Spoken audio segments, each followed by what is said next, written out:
Imagine a boy born in poverty, with no education, no money, and no chance of success. Yet he refused to accept his destiny.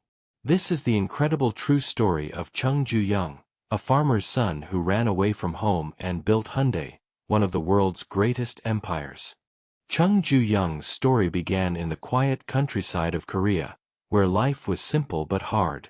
Born in 1915 as the eldest son of a poor farming family, his days were filled with endless work in the fields. His father was strict and believed that farming was the only path for their survival. For most people in the village, this was true. Life began and ended in the same place, tied to the land. But for young Chung, that was not enough. Inside him grew a burning desire to break free from poverty and see the world beyond the mountains that surrounded his home. From a young age, he showed signs of restlessness and ambition. While his father dreamed of a good harvest, Chung dreamed of building something that would last beyond a season. He secretly borrowed books, learned arithmetic, and imagined a different life, one filled with purpose and creation. His father saw these dreams as foolish. A farmer's son should stay on the farm, he said. But Chung's heart was already set on a different path. At 17, he made his first attempt to leave home. He wanted to go to school and find opportunities in the city. With no money and no plan, he started his journey toward Seoul. But before he could reach it, his father caught him and forced him to return. Most boys would have given up, but not Chung. He waited patiently, and when the chance came again, he left once more, this time for good. He could not afford a train ticket, so he walked more than 100 kilometers to reach Seoul. When he finally arrived, exhausted and hungry, he had no family, no friends, and no skills. Yet his determination was stronger than his hunger. He took any job he could find, carrying heavy loads, repairing bicycles, delivering goods across the city. Every small task taught him something about responsibility, problem-solving, and persistence. After saving a little money, he opened a small rice shop. For a short while, it looked like success had finally come. But his partner deceived him and took everything. Once again, Chung was left with nothing. Most people would have returned home, defeated. But Chung refused to accept failure as his identity. He said, "Money can be stolen, but not my vision." Those words became the foundation of his life philosophy. To lose everything was painful, but to lose hope was fatal. He learned to see failure as part of growth. Each disappointment made him more resourceful, more creative, and more resilient. He understood that success was not a single victory but a long journey built through discipline and patience. In a time when Korea was poor and opportunities were few, he believed in the power of human will. He was poor, uneducated, and unknown. But he carried something far more valuable than wealth. He carried an unbreakable belief that one person, with enough persistence, could change his fate. And that belief would soon lead him to build one of the greatest legacies in modern history. By the end of World War II, Korea was a country in ruins. Cities were destroyed, poverty was everywhere, and opportunities were almost non-existent. But in the middle of that destruction, Chung Ju-yung saw something others didn't, a chance to rebuild, not just with bricks and concrete, but with vision and purpose. In 1946, at the age of 31, he founded a small construction company called Hyundai, which means modern in Korean. It was a name that reflected not the Korea of that moment, but the Korea he dreamed of, strong, independent, and forward-looking. The early days were filled with struggle. Resources were limited, workers were few, and the country was still recovering from war. But Chung had something that was rarer than capital.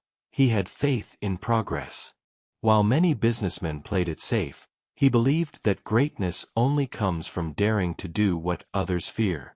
When people told him, "We are too small for such a big project," he simply smiled and said, "We are small because we never take big projects." That single sentence captured his entire philosophy.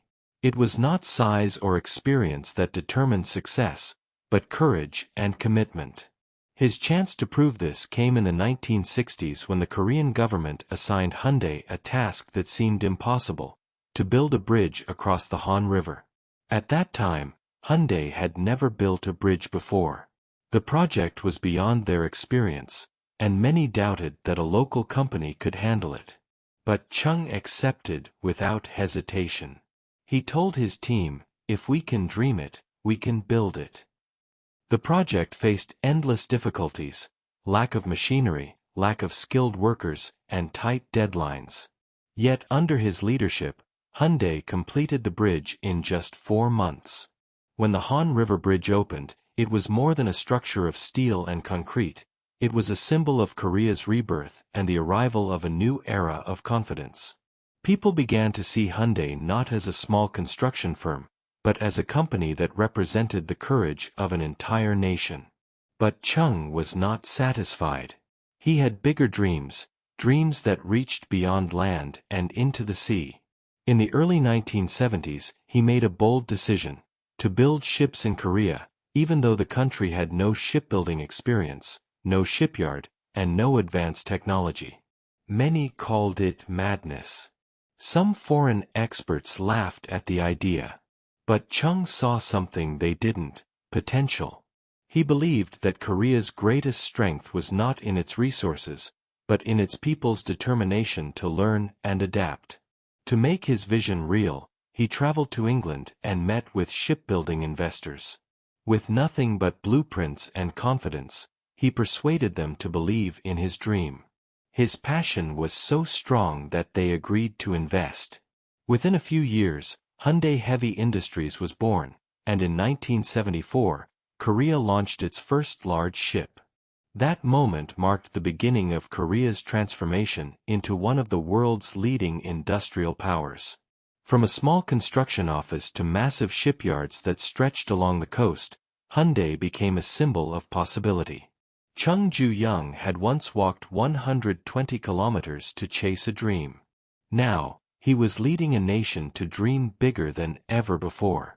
By the mid-1970s, South Korea was changing fast. Roads were being built, factories were rising, and people were beginning to dream of a better life. But there was one thing missing: a car made by Koreans, for Koreans. Chung Ju-yung believed that to become a truly modern nation, Korea needed to build its own automobile, not rely on foreign imports. At that time, even the idea sounded foolish. Korea had no experience, no technology, and very little money. Government officials and foreign engineers told him that producing a car from scratch was impossible. Yet, for Chung, impossible was just another word for not tried yet. He once said, "Machines are made by people, and there is nothing people cannot learn." Determined to make it happen, he brought together a small team of Korean engineers and partnered with experienced British car designers. 4 years, they worked tirelessly, testing prototypes, fixing endless mechanical issues, and facing repeated setbacks. There were times when the project nearly collapsed due to financial pressure, but Chung's faith never wavered. In 1975, after years of trial and error, Hyundai introduced the Hyundai Pony, Korea's first domestically produced car. It was not luxurious or powerful, but it was affordable, practical, and most importantly, it was made in Korea. For millions of Korean families, the Pony became a symbol of national pride and possibility. People saw it not just as a vehicle, but as proof that their country could create something world-class. The success of the Pony encouraged Chung to dream even bigger. If Hyundai could sell cars in Korea, why not in the rest of the world? By the mid-1980s, Hyundai had grown enough to take on the global stage. In 1986, Hyundai entered the American market with a compact model called the Hyundai Excel. It was affordable, stylish, and offered something new for first-time car buyers. The response was overwhelming. Over 168,000 cars were sold in the first year, one of the most successful launches in American automotive history. For a brief moment, it seemed Hyundai had conquered the world. But then came the test that separates lasting success from temporary glory. Within a few years, customers began complaining about poor quality, weak materials, and mechanical problems. Sales fell sharply, and Hyundai's reputation suffered. Many companies might have panicked or blamed the market. But not Chung Ju-yung. Instead of retreating, he confronted the truth. He gathered his executives and said, "If we are not willing to improve, we do not deserve success." Under his leadership, Hyundai completely restructured its production systems, improved quality control, and invested heavily in research and design. Engineers were sent abroad to study the best practices in manufacturing and innovation. It took years of hard work, but by the late 1990s, Hyundai had transformed. The company began producing cars that were not only affordable but also reliable and durable. Models like the Hyundai Sonata and Elantra started winning praise across the world. Hyundai became a brand people could trust, a name that represented progress, persistence, and pride. The boy who once walked 120 kilometers for a dream had built something that could move millions. Through Hyundai, Chung Ju-yung didn't just create cars, he built confidence, not only for himself but for an entire nation. For Chung Ju-yung, Hyundai was never just a business empire built for profit. To him, it was a tool to rebuild a broken nation and restore dignity to his people. Korea, in the mid-20th century, was a country scarred by war, divided by politics, and struggling to survive in poverty. But Chung believed that the best way to heal a country was not through words or politics, but through action, through work that created value, stability, and pride. When others saw ruins, he saw possibilities. He once said, "We build not only structures, but the foundation of a nation's future."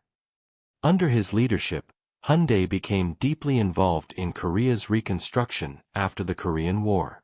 The company helped build highways, bridges, and housing that connected the country's once isolated regions. Each project was more than just infrastructure. It was a message that Korea could rise again through its own strength. Hyundai's reach extended far beyond construction. The company took on massive projects such as hydroelectric dams, oil refineries, and industrial plants. These projects became the backbone of Korea's growing economy. One of Chung's proudest achievements was Hyundai's role in building the Gyeongbu Expressway, which linked Seoul and Busan. At the time, many critics called it an impossible dream. They said Korea didn't have enough resources or technology to complete such a highway. But Chung pushed forward, often visiting the construction sites himself, motivating workers, and solving problems on the spot. The highway was completed ahead of schedule, and it became a vital artery for Korea's industrial and economic expansion. Chung's vision extended beyond technology and construction. He believed industry had a moral purpose, to serve the nation and its people. He once stated, "Economic growth is meaningless if it does not improve people's lives." That belief shaped Hyundai's culture. Employees were encouraged to see themselves as part of something larger than just a job. They were helping rebuild a nation from the ground up. Even as he grew older, Chung never stopped thinking about Korea's unity. The division between North and South was something that deeply pained him. He had been born in what became North Korea, and despite decades of separation, he never stopped hoping for reconciliation. In 1998, at the age of 83, he made a bold and symbolic gesture that captured the world's attention. He personally crossed the heavily guarded Korean demilitarized zone, a place where almost no civilian had ever been allowed to go. But he didn't cross empty-handed. He brought 500 cows as a gift to the North Korean people, a symbolic return of the animals his family once lost when he fled as a young man. To him, this gesture was about more than aid. It was a message of peace and forgiveness, a reminder that both sides shared the same roots and could still share a future. "Let's build bridges, not walls," he said. That single act became a moment of hope for both Koreas. It showed that one man's courage and compassion could cross even the most guarded borders. Through Hyundai, through his actions, and through his unbreakable faith in rebuilding, not destroying, Chung Ju-yung reminded the world that true leadership is not about power, but about purpose. He didn't just rebuild cities and industries. He rebuilt belief, the belief that no matter how broken a country may be, it can rise again when its people dare to dream, work, and unite. When Chung Ju-yung passed away in 2001 at the age of 85, Korea did not just lose a businessman. It lost a symbol of resilience, vision, and unshakable determination. His funeral drew thousands, workers, leaders, and ordinary citizens who had never met him but felt his influence in the roads they drove, the bridges they crossed, and the cars they owned. He had transformed not only industries but the national spirit of Korea itself. Even after his passing, the empire he built continued to grow and evolve.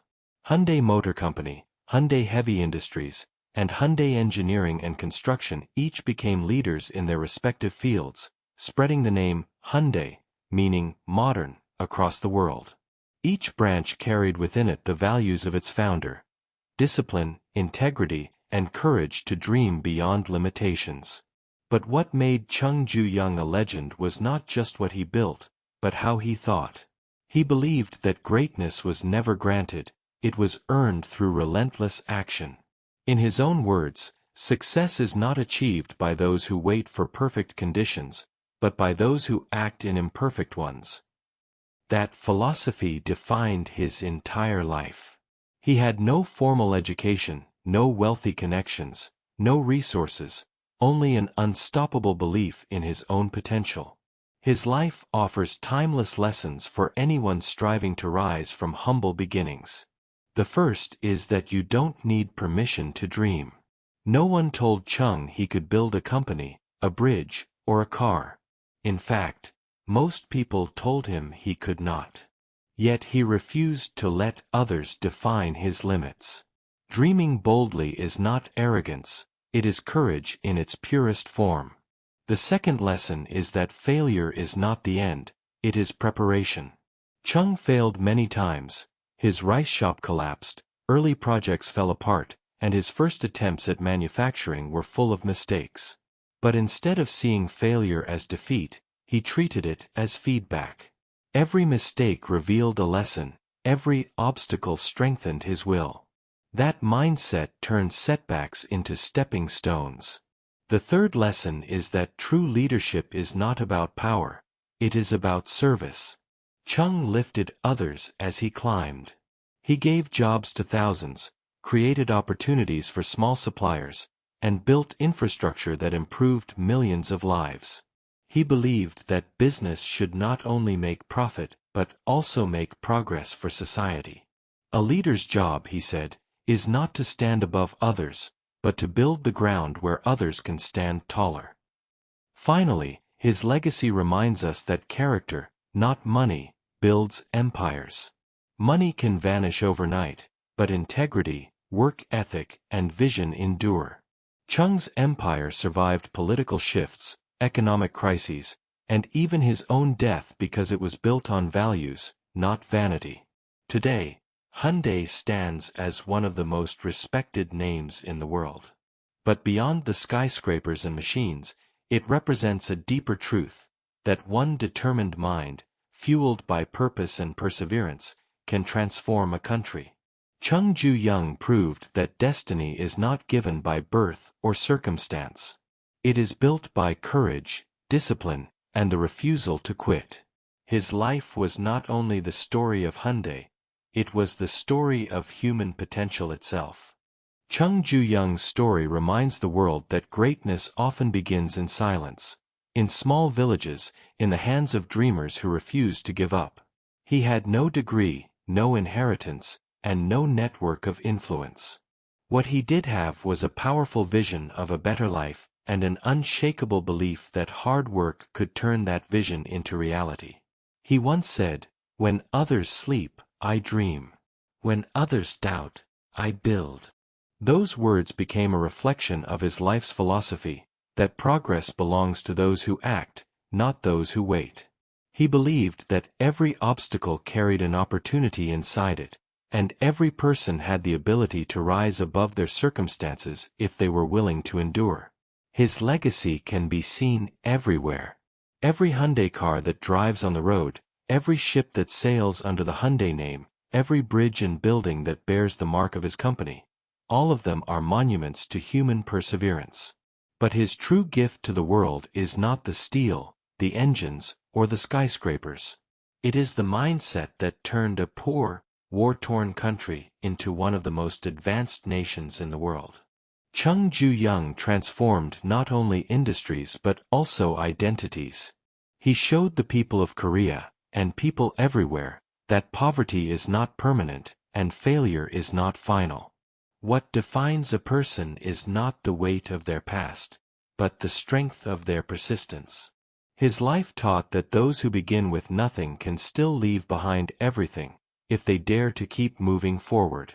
Even in his final years, his heart was focused on unity, peace, and purpose. When he crossed the Korean demilitarized zone with hundreds of cows, he wasn't just offering food, he was offering hope. It was a message to both sides of a divided land that forgiveness and progress go hand in hand. That moment showed the world that true strength is not only in building bridges of steel, but also bridges of understanding. The final lesson he left behind is timeless. You are not defined by where you start, but by how far you are willing to go. Success does not belong to the lucky or the privileged, it belongs to those who persist when others stop. Chung Ju-young's life is more than history. It is an invitation to dream bigger, to work harder, and to believe that one determined person can indeed change the course of a nation and inspire the entire world.